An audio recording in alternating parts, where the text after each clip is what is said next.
All right, good evening, everyone, and good afternoon, everyone. We've got a sparse crowd, and that's for a good reason. We've got a short agenda tonight, but we do, as always, appreciate everybody being here. I'll go ahead and call this meeting to order on November 29th, 2022, and ask the city clerk to please call roll. Commissioner Galt? Present. Commissioner Guess? Present. Commissioner Henderson? Present. Commissioner Wilson? Mayor Bray? Present. I'll ask Commissioner Guest to do the invocation. We'll remain standing for the Pledge of Allegiance. Lord God, thank you for the day, and thank you for the season of Thanksgiving, and prepare our hearts tonight. And we just want to lift everyone up in the city and just all the workers and just how much they're appreciated, and just prepare our hearts for the season. We love you in Jesus' name. Amen. Amen. I pledge allegiance to the flag of the United States of America and to the republic for which it stands, one nation, under God, indivisible, with liberty and justice for all.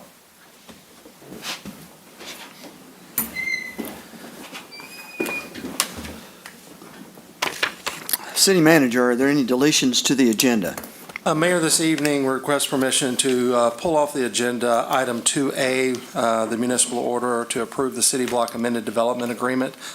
We are still working on some finalizing dates on the second development portion of that. This is not the hotel portion, but the mixed-use development portion. And so we wanted to have a few more days to look through that. And so we anticipate and understand that it'll be on the next agenda. Okay. All right, so that's good. That's fine. Items on the consent agenda are considered to be routine by the Board of Commissioners and will be enacted by one motion and one vote. There will be no separate discussions of these items unless a board member so requests, in which event the item will be removed from the consent agenda and considered separately. The city clerk will read the items recommended for approval. Would any commissioner like an item removed for separate discussion? So I'll go ahead and ask the city clerk to please read the items recommended for approval. Approve minutes for the November 15th, 2022 Paducah Board of Commissioners meeting. Receive and file documents, personnel actions, a municipal order authorizing the mayor to execute a 2023 through 2024 annual agreement between the City of Paducah and Kentucky Main Street related to the requirements for Main Street accreditation.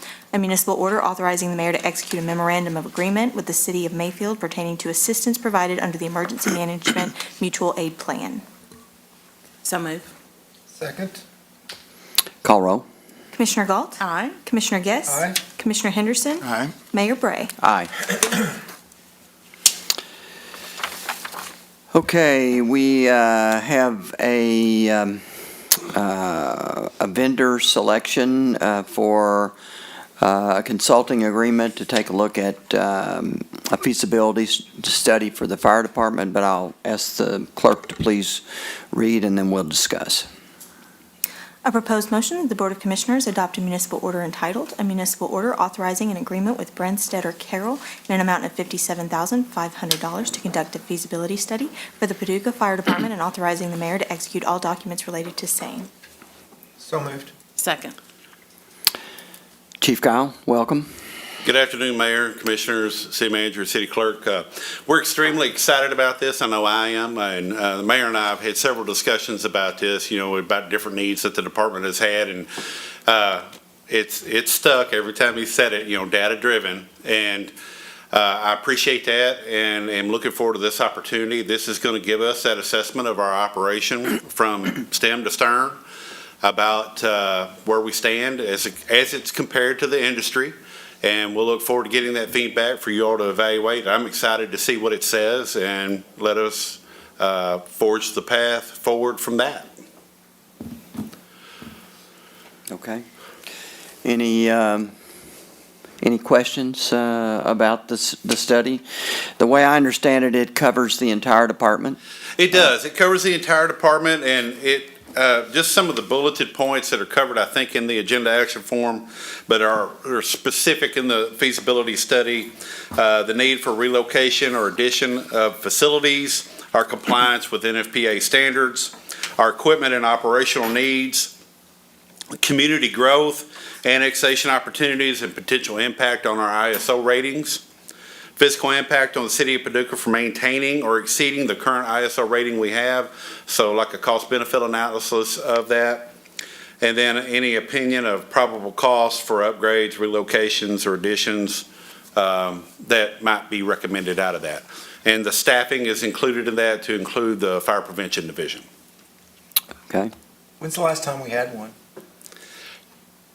2002, I think. That's what I thought it was back when. It was McGrath. 20 years ago. 20 years ago, McGrath report. What we do is, I don't recall, I mean, I probably wasn't paying a lot of attention, but what did we do at that time? Nothing. Didn't do anything. Nope. We continued to cut, frankly. Personnel were continued to cut. At the time, we were somewhere in the 60s. And at the end of 2006, we were down to 59 in suppression specifically. Did they recommend something different than They that? did, yes. Increasing personnel back to 69, which we had been at one time, was one of the recommendations. There were others, but the personnel was the key element that got fixated on. I see.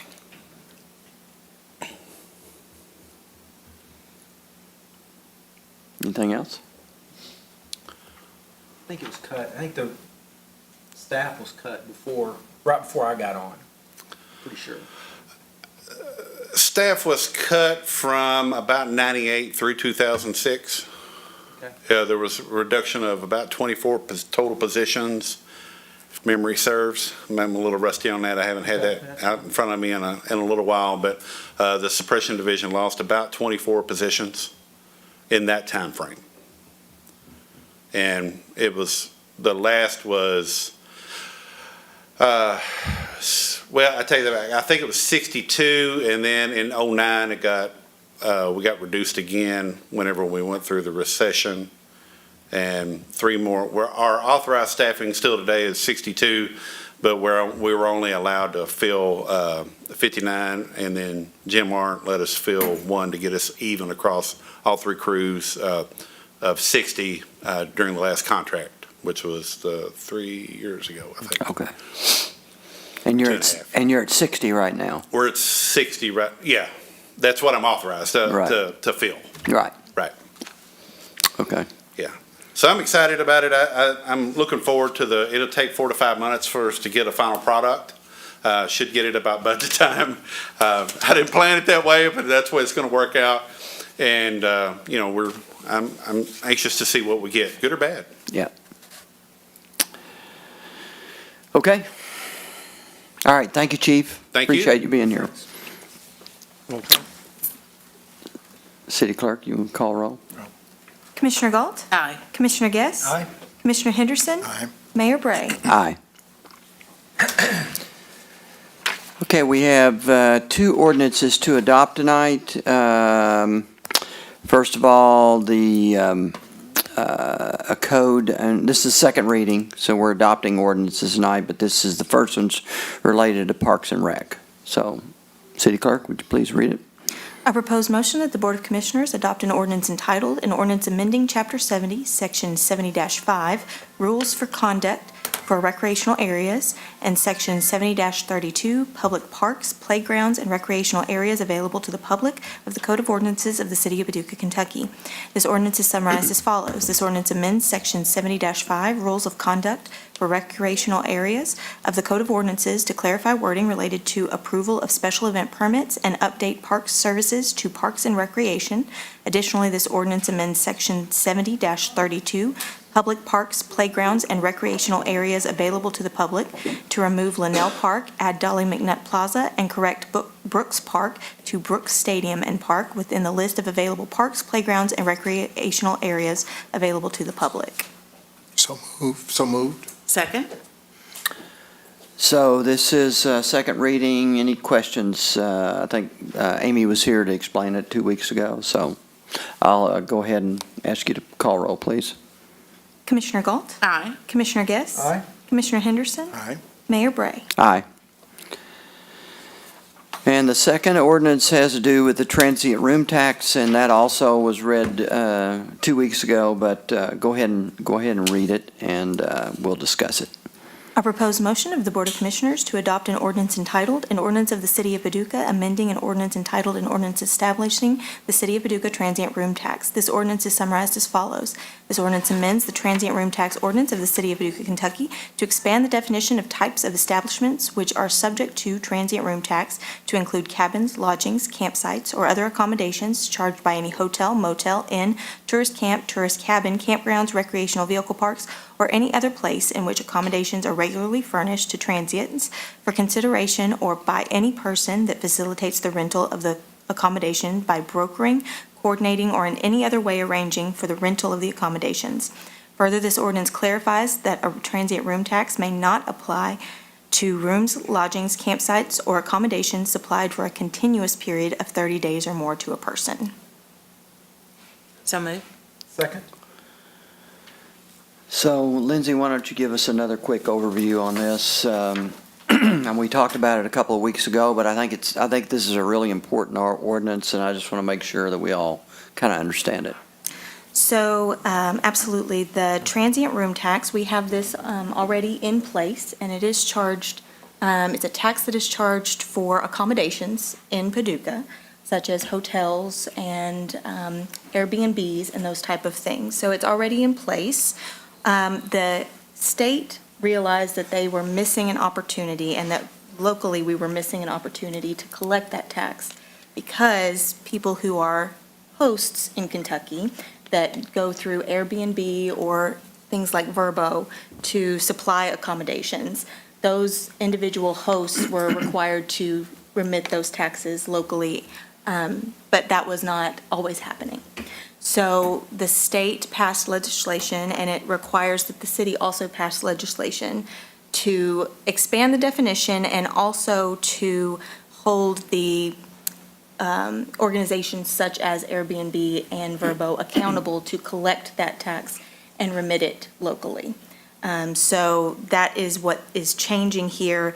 The fiscal court also has to adopt this because they collect that for the city and county, and they adopted that at their last meeting. So they have language that mirrors ours as well. So I think the person who would want to know how this affects me probably more than anybody is somebody who has a rental, who has an Airbnb, and who rents it out to transients, to people that are in town for a weekend or a few days. And I think the answer to that is if they rent through Airbnb or VRBO, that tax will be collected automatically by those agencies and then remitted back to McCracken County. Mm-hmm. And then they would share that tax with us.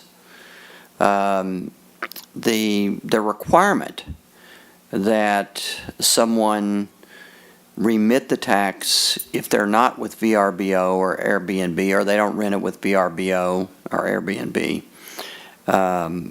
the requirement remains that they must remit that tax manually, and that's a manual process.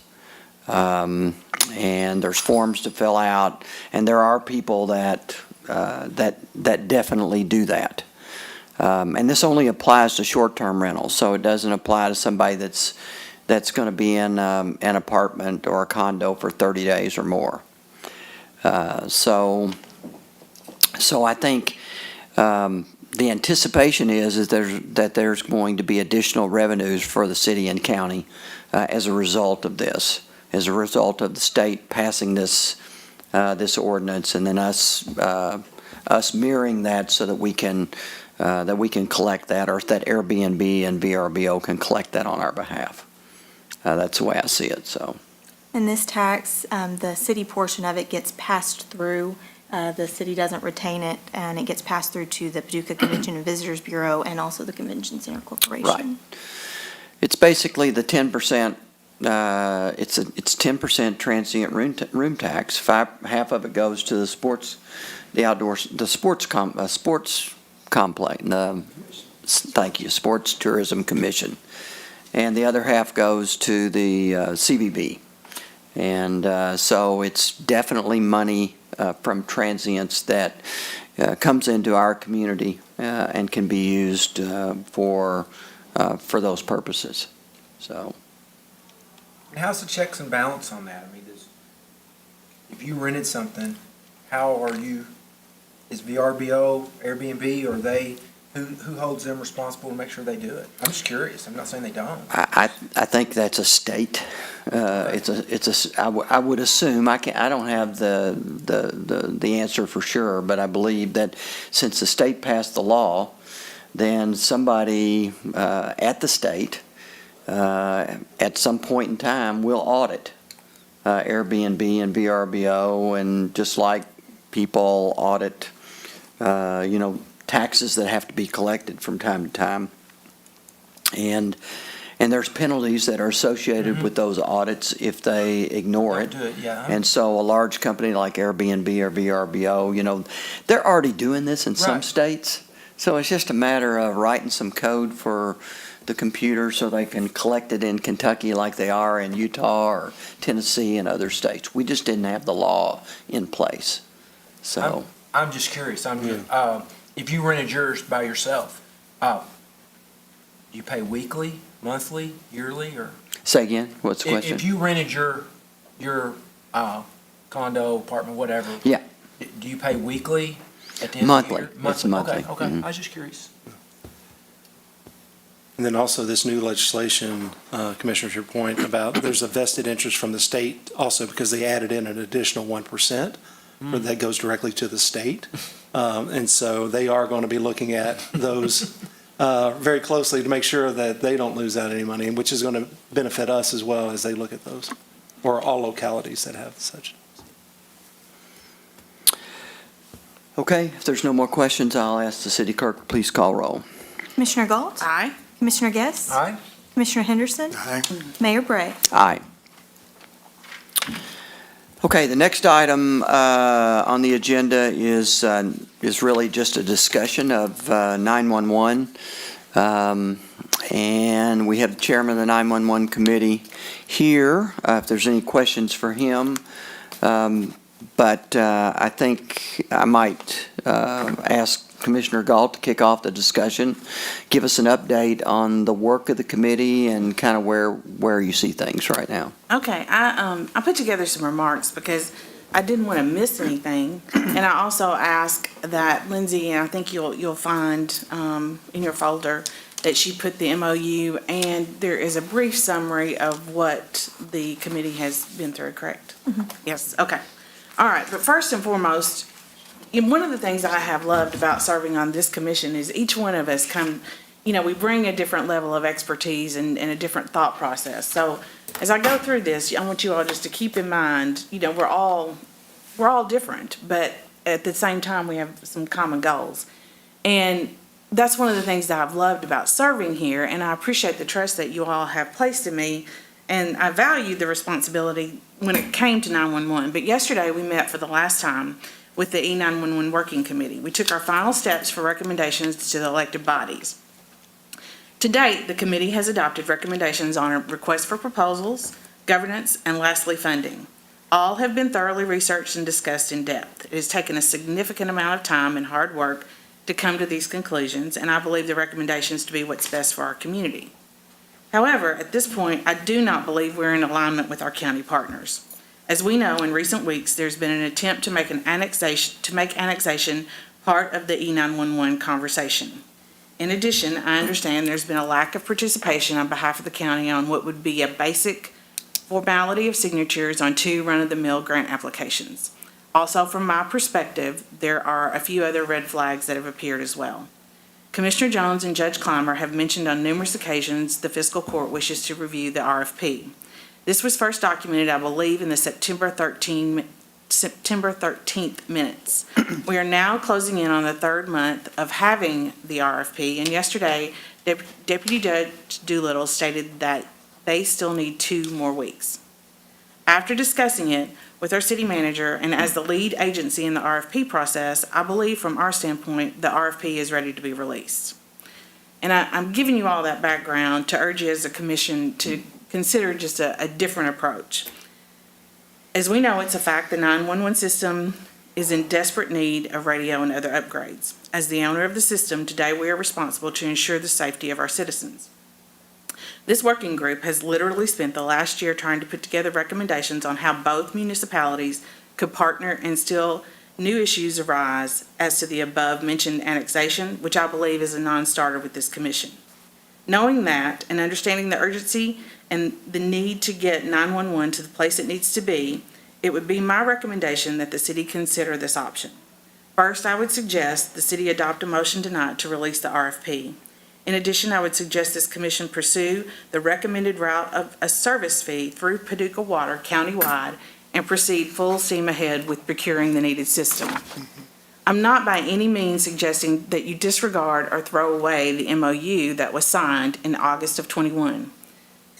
But with the county, I think we just view it from different perspectives. The MOU outlines the process, but also states that a good faith effort to have financing in place by or before February 1st, 2022. Needless to say, we are already 10 months behind of those deadlines. Therefore, by assuming responsibility and making the hard decisions, we no longer can be held hostage through the numerous what-ifs. Those discussions can still be had, and if value is found, work out the details of the partnership on the back end of obtaining the system. If the city releases the RFP, procures the system, and arranges its funding, it will then be the decision of the county if they would like to partner or not. But they can do so with very little risk because all of the information at that point will be a known factor. The city has the ultimate responsibility for the system that we currently know to be inadequate because we currently own the system, and we have over 150 full-time employees dependent on that system. It seems to me that we've done nothing but complicate the issue and confuse the citizens with what I now perceive has gone past a healthy debate. At this point, I urge you all just to consider that alternative. Okay, comments? Well, I mean, I certainly do. Well, first of all, how long, if we give the county 2 more weeks to review the RFP, how far will that take? I mean, 2 weeks, but what's the process after that? And I think that's a really good question. Because, sure, there's no harm in giving them another 2 weeks, but what I've learned myself just by going through the RFP, it's a very technical document. It's the analogy I used with someone yesterday is, back in August, I had my appendix out, and of course the surgeon told me what he was going to do, but it meant nothing to me. It was a foreign language. And I used that with Doc Smith yesterday, who's on the committee. I said, you would have known because that's your area of expertise, but to me, it was just a cursory comment. It's kind of the same thing in reading that RFP. If you're a radio engineer, then certainly you're going to understand it. But past that point, I don't know that there's any benefit, frankly. And that's to take nothing away from the fiscal court. But the document has been in existence all this time. Yeah. Members of the court have had it. And to my knowledge, I don't know what another 2 weeks would do, to be frank. Okay. Well, I guess where I'm going is that I certainly do appreciate the kind of time and energy that you have placed into this 911, not just this time around, but even times past. Thank you. And I certainly appreciate the efforts and the energy of the committee. They were volunteers, absolutely. Who are all volunteers. Absolutely. And so I'm not sure that we need to delay this any further. And so with that being said, I'd like to, if it's in order, Ms. Parrish, I'd like to offer a motion that we move forward with our RFPs and that we do all the other things that you have suggested to us this evening. Would that be in order or no? So moved. So I have that motion and second. Second. Any discussion? David? I just, I think Carol, Commissioner Galt said it. I mean, we're already 10 months behind. It's ours. And I think that's where a lot of people, we've talked. People don't understand it's our system. It's our responsibility, and we'll just see if the county, it's our responsibility.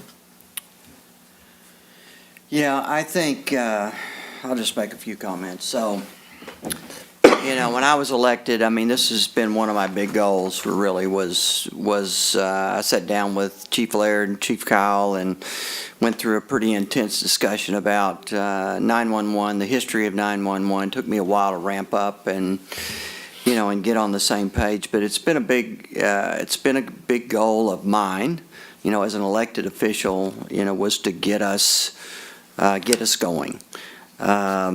We tied the 911 MOU to the sports complex MOU. They were signed about the same time, but technically they weren't legally, and technically they weren't tied. Right.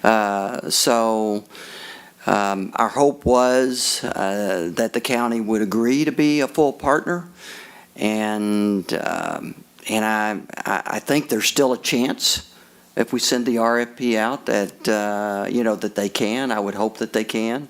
They said they would. I think there's some things that certainly that I'm concerned about. Any sort of an annexation tied to a 911 agreement, is off the table from my perspective. And then the liability and the responsibility that we have for the whole community is weighs on me. And we're not the only community going through the need for an upgraded 911 system. It's happening all over the United States as technology advances and systems age. When you look at the history of 911 when they were developed, so. I try to balance our ability to collaborate with our colleagues over at the county, with our responsibility to our citizens of Paducah, and really citizens of the whole community. And I guess I'll make one other comment. There's two different governments. City government and the county government, and they were both established really to serve two totally different functions. And sometimes collaboration is a lot easier than other times. And if you look at the history of the relationship with 911 in particular, with not just this fiscal court, with previous fiscal courts, there is a history here, and it pretty much says to me that there's essentially a difference. There's different needs.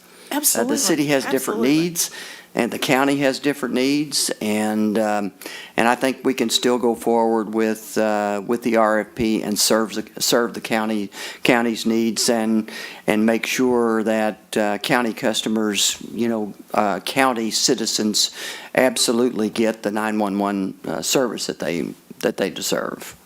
And I think it'll be, as Commissioner Jones said at one of the meetings, he made reference, I think, to Ragland. And he just used it as an example, as a small community in the far part of McCracken County, and I think the county can make that decision as to how much coverage and exactly how they want that to take place, and all the spots that are outside, where our more populous, where the more populous city is.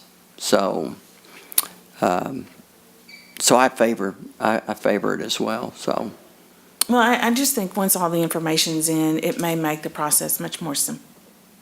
I think that once you have all that information, and then you go ahead and have the legal work done for the fees, the service fee, you'll be much further along down the road, and it'll make it much easier, I feel. And it's something that it's way past time. And just like you, it weighs heavily on me, and I want to see it come to an end. So, another thing I say from time to time, and I just said it this afternoon on another issue, and that is, I came out of private enterprise, corporate America, the private sector, if you will. And sometimes the pace of government is very frustrating. And, I think I've been as patient. I think I've been pretty patient and will continue to be patient because I have to be. But it is frustrating at times, and sometimes we just need to go. Yeah. So. I think in the words of someone by the name of Commissioner Carol Galt, we've been kicking the can too long. So let's do something. I felt like I needed T-shirts printed with that toward the end of all this. Okay. All right, we have a motion and a second on the floor. Do you need to read? Can I read that? Yeah. To make sure that I've got Yep. from the conversation? Please. Proposed motion to release the RFP for the 911 upgrade immediately and to accept the recommendation of the 911 committee to implement a water meter fee, which fee shall be brought back to the city commission for adoption by ordinance at a future meeting. Does that encompass kind I of what think so. you're? Okay, That's the gentleman that made the motion, Is that- so he's That's- shaking yes. Okay. Absolutely. all right. May I, before you take a vote, may I ask a Sure, clarification question? So the RFP as written does include language that includes both city and county. Is it the intent of the motion to leave the language as is in anticipation that we would still continue to work towards a collaboration? Or do we need to change that language before releasing that it's city only? Go ahead, I'm sorry, I'll let you. No, I was just going to, it's your pleasure, but I don't want the county to feel as if we're not willing to partner, but I think there's such a heavier conversation, and it obviously had gone above the working committee, and it just continues to belabor the issue. I probably would change the language currently and then go back to them and say, here it is, we've done it this way so that we can, however, we want you to understand the door is open, but we can't be held hostage by that. So what would happen if we kept the language as it is, and if we had opportunity to move forward together, then change the language? That's the city manager question. Okay. And the reason I ask that question is because I think it does continue. The language as is doesn't change the technical aspects of the RFP. It just is how it is couched as a partnership and moving forward. So the technical aspects that somebody would be responding to, the RFP do not change, whether the language is kept as is or if it's changed only the city only. The way we would advertise it, though, would be different if we changed the language that it would be a city only and then not city and county jointly issuing this. But again, from the technical aspects, which have been in place for a couple months now that haven't changed anything, I don't see that changes. It doesn't do anything to change those technical aspects of what somebody would be responding to. So if we left it as is, then they would be responding to a perceived partnership. And, my thought is that I would want to, my hope is that would still take place. And as long as we're not precluded, as owners of the system, of moving forward, as we see fit. My question is, let's just say that you have vendors that have questions. Mm-hmm. And are you going to have to wait for, again, a response on behalf of the county to respond? That is my concern. It slows the process. It's not that we don't want them involved. Right. But clearly, we've had an RFP here for 3 months. It's yet to be reviewed. I get it. Yeah, I understand. I do. And I'm not taking issue with what you said, Mayor, by any stretch. I'm just looking at it from a practical, Well, but again, it's government. right. Well, I think it's an easy edit to those. Again, it doesn't change. We just get back with federal to make that. It is a cleaner by changing it just to city at this point. I don't think that it does close the door on that. The response, again, the technical aspects don't change. The dialogue can continue in the interim. Once it hits the street, it's a 90-day window for responses anyway. So we have time in there for those dialogue to continue the dialogue also on not only the partnership, but what that partnership looks like, the funding mechanism and all that can still continue without there being the RP issued as a city and county. Similar to currently we operate the system. If we were staying with the same method going forward and weren't considering any changes to the operational makeup, we would issue the RFP as ourselves and then just continue forward. And there still could be that opportunity for a partnership, and it wouldn't it wouldn't impact that going forward in relationship to a legal standpoint, as I understand.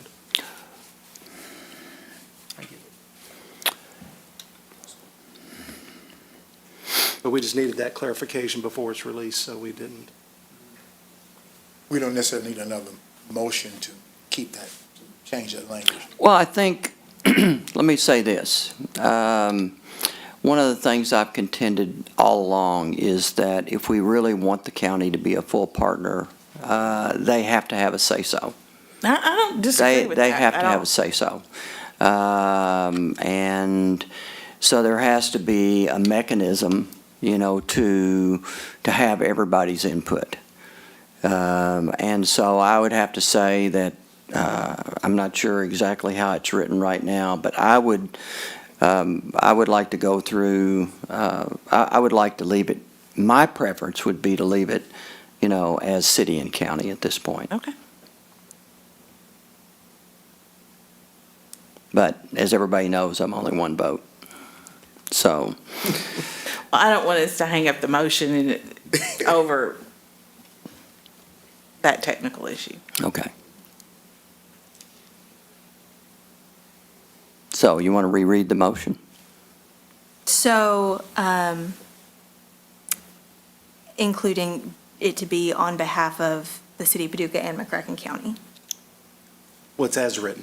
just as written with Yeah, nothing. Okay. currently, and it's as written. A proposed motion to release the RFP for 911 upgrade immediately and to accept the recommendation of the 911 committee to implement a water meter fee, which fee shall be brought back to the city commission for adoption by ordinance at a future meeting.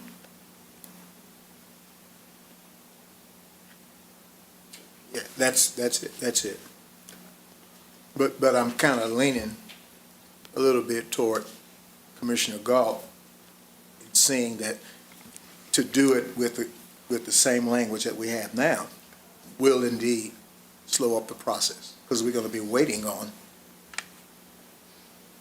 So- Well, as it's. But I don't, I'm not, it's not a And deal breaker if it's there or not. I think that this conversation, we're all negotiating in good faith, and I'm going to trust that they are too.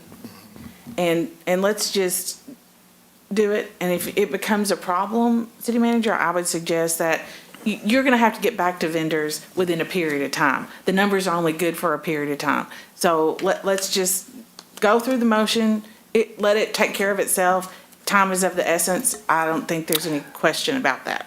Well, I'm sorry, Mayor. Well, we get it out. I mean, we've got 90 days, so we've got a timeline. We've got a runway, to get some things done, and gives us an opportunity to really try to make some progress.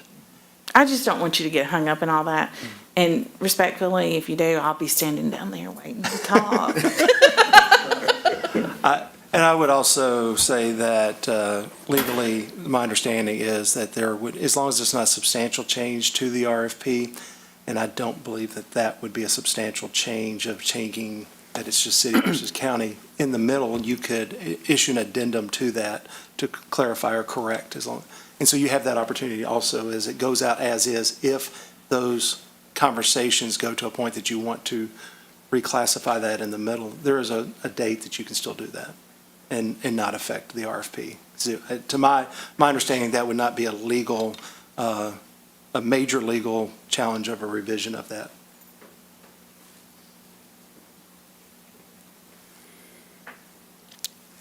So, Are we comfortable with it as written? I am. Okay. I'll ask the city clerk to please call roll. Commissioner Galt? Aye. Commissioner Guess? Aye. Commissioner Henderson? Aye. Mayor Bray? Aye. And before we move on, I do want to say to Kevin Caulfield in the back, thank you. Well, and we haven't let him off the hook yet. You know, they were trying to get out, scot-free yesterday, and I had to come up and basically say it's just recess. I understand. It's not an end, so. They were fleeing quickly. But everybody loves recess, right? Right, yeah. But thank you, Chairman Caulfield, for all your hard work on behalf of the community. You showed great leadership skills in challenging circumstances at times, so thank you. Okay, comments from city manager? Mayor, just to remind the commission and the public at large, we had a presentation over in Mayfield today that our fire department officially got the ceremonial, or got the check awarded from Firehouse Subs. You know, they had awarded us a grant to purchase a vehicle, an all-terrain vehicle, and that official presentation was earlier today. And I don't know, Chief Collins, or anything you want to speak to that, how it went? Sure.